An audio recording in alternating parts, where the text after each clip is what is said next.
लेकिन ये तमाम फॉर्मूले पर कैसे बाजी मार रहे हैं योगी आदित्यनाथ, ये कहते हुए कि कानून व्यवस्था अगर कहीं अच्छी है तो उत्तर प्रदेश में, और उत्तर प्रदेश में यही मुद्दा चुनावों में 80 की जीत का रास्ता तय करते हुए किले फतेह करेगा। उसके लिए जो एजेंडा तैयार किया गया योगी आदित्यनाथ की ओर से, इस रिपोर्ट में समझिए।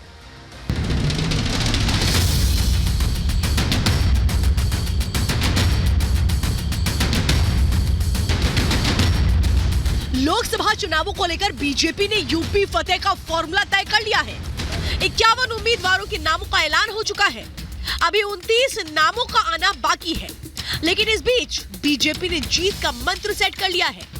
फिर चाहे मुद्दा असुरक्षित माहौल का हो, बेटियों से छेड़छाड़ का हो, सनातन अपमान का हो या फिर पिछड़ों के सम्मान का हो, बीजेपी हर मुद्दे पर विपक्ष को कड़ी मात देने को तैयार है। युवाओं को रोजगार के मुद्दे पर सीएम योगी ने समाजवादी पार्टी पर कड़ा प्रहार बोला। अरे वहां तो चाचा और भतीजे में ही जंग लगी हुई है। नियुक्ति आती थी, पूरा परिवार वसूली में मस्त हो जाता था।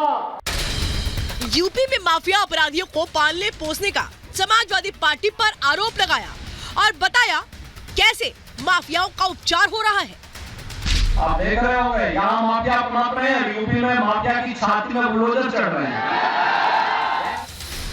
गोरखपुर में सीएम योगी आदित्यनाथ ने समाजवादी पार्टी, कांग्रेस और बीएसपी को कानून व्यवस्था के साथ साथ विकास के मुद्दे पर भी घेरा।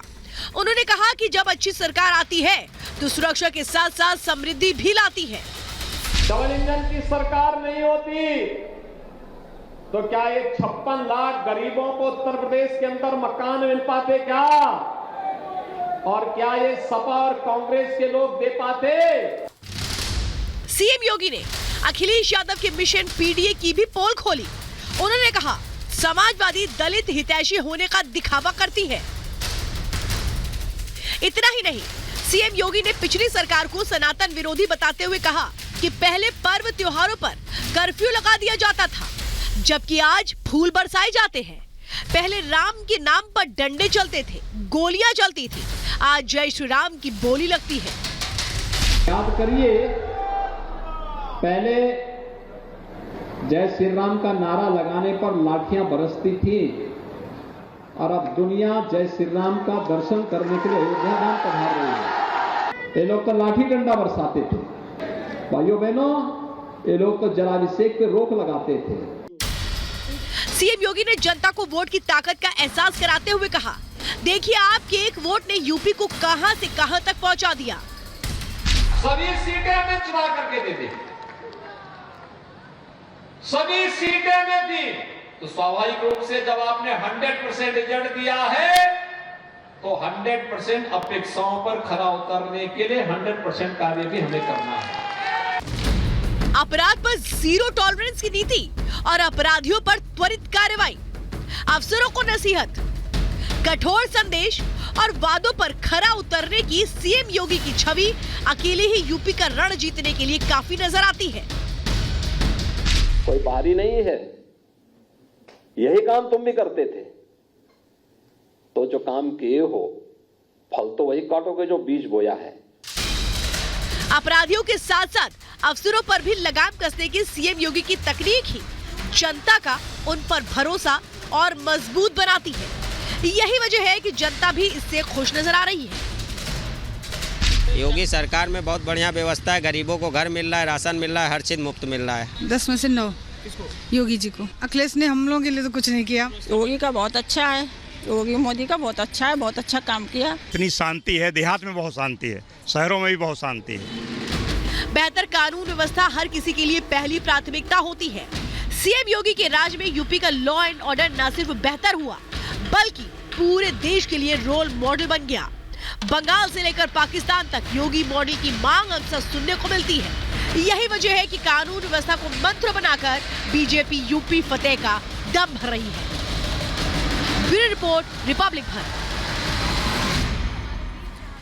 तो देखिए, योगी आदित्यनाथ जो हर एक फॉर्मूले पर सेट है, आगे बढ़ रहे हैं, वो बता रहे हैं कि कैसे दर्शनों के लिए रामलला के भीड़ लग रही है, लेकिन विपक्ष को ये भी रास नहीं आ रहा है। शत्रुघ्न सिन्हा कह रहे नहीं, 5000 लोग पहुंच रहे हैं, जिनको आईना दिखा दिया गया, जिनको आईना दिखाया गया योगी आदित्यनाथ की ओर से। सुनिए जरा क्या कुछ कहा गया।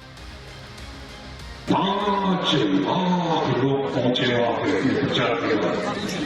दूसरे तीसरे दिन 3 लाख संख्या बहुत कम हो गई। उसके 2-3 दिन बाद 2 लाख फिर आ गए और उसके 2-3 दिन बाद 5,000, 10,000, 20,000 और अभी तो 1,000-2,000 लोग जा रहे हैं। क्योंकि शंकराचार्य जहां नहीं पहुंचे, मंदिर पूरा नहीं है। कि अयोध्या ने फिर से अपने आप को साबित किया है आतिथ्य सेवा का। आप सोचिए कि मैं 1 सप्ताह पहले देख रहा था, 22 जनवरी से लेकर के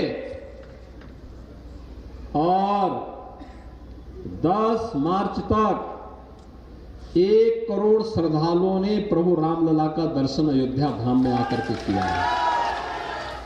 और आइए बात करते हैं अंदर खबर में आज की दूसरी खबर की। सीएए को लेकर जिस तरह से अभी भी सुर बुलंद हो रहे हैं विपक्ष के, उनको जवाब दिया गया, अरविंद केजरीवाल को जवाब दिया गया आज खुद गृह मंत्री अमित शाह की ओर से। और वो जो जवाब था वो क्या था, जरा उन ग्राफिक्स के जरिए मैं आपको बताने जा रही हूं। जो कहा गया था, कैसे बताया गया कि सीएए लागू हो चुका है, ये वापस नहीं लौटेगा। ये कहा गया है किसी की नागरिकता लेने वाला नहीं बल्कि नागरिकता देने वाला है। तो जो लोग भ्रम की राजनीति कर रहे हैं उनको जवाब दिया गया। अमित शाह ने कहा हम एक तरह से हम किसी भी हाल में सीएए वापस नहीं लेंगे। ये कहा गया सीएए वापस ले लीजिए, विपक्ष लगातार ये कह रहा है। तो ये जवाब दिया गया है अमित शाह की ओर से। दूसरा पॉइंट चलाइए जल्दी से।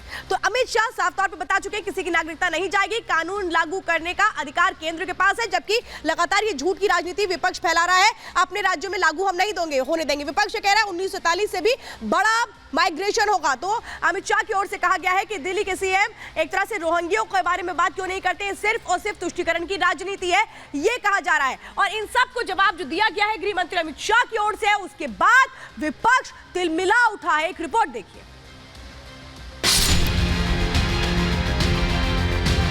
मोदी हमारा परिवार, मोदी हमारा परिवार।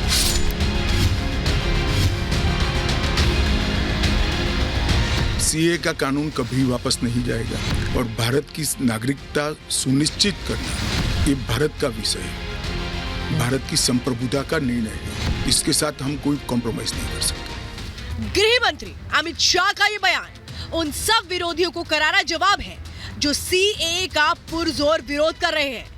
पड़ोसी देशों से आए शरणार्थियों को नागरिकता देने की लड़ाई अब शाह वर्सेस विपक्ष हो गई है। दिल्ली के सीएम अरविंद केजरीवाल, बंगाल की मुख्यमंत्री ममता बनर्जी, सीएम स्टालिन, केरल के मुख्यमंत्री पिनराई विजयन, असदुद्दीन ओवैसी, उद्धव ठाकरे ने सीए पर विरोध जताया तो शाह ने उनकी बोलती बंद कर दी। उनका हिस्ट्री है, जो बोलते हैं वो करते नहीं है। मोदी जी का हिस्ट्री है, जो भारतीय जनता पार्टी ने कहा है, नरेंद्र मोदी ने कहा है, वो पत्थर की लकीर है। मोदी की हर गारंटी पूरी होनी। विपक्ष के विरोध को अमित शाह ने चुनावी एजेंडा बताते हुए कहा, विपक्षी नेता तुष्टीकरण की राजनीति कर रहे हैं। पॉलिटिक्स करने के हजारों मंच है। प्लीज बांग्लादेश से आए हुए बंगाली हिंदुओं का हित मत करिए। दिल्ली के मुख्यमंत्री अरविंद केजरीवाल सीएए के विरोध में बुरी तरह फंस गए। केजरीवाल ने शरणार्थियों को चोर, लुटेरा और घुसपैठिया कहा। सीएए कानून को देश के लिए खतरनाक बताया तो अमित शाह ने दो टूक जवाब देते हुए रोहिंग्याओं पर सवाल पूछ लिए। मैं आपसे पूछना चाहता हूं कि आज हम पूरा देश मिलके, सारी सरकारें मिलके अपने देश के बच्चों को रोजगार देने में असमर्थ हैं। जो इतनी भारी संख्या में बाहर से आप पाकिस्तान, बांग्लादेश के लोगों को हमारे देश में लाके बसाना चाहते हो, उनको नौकरियां कहां से दोगे? उनके लिए नौकरियां कहां से आएंगी? दिल्ली के मुख्यमंत्री अपने भ्रष्टाचार के उजागर होने से अपना आपा खो बैठे हैं और इतनी ही चिंता है तो वो क्यों बांग्लादेशी घुसपैठियों की बात नहीं करते हैं? रोहिंग्यास का विरोध क्यों नहीं करते हैं? क्योंकि वो वोट बैंक की पॉलिटिक्स कर रहे हैं।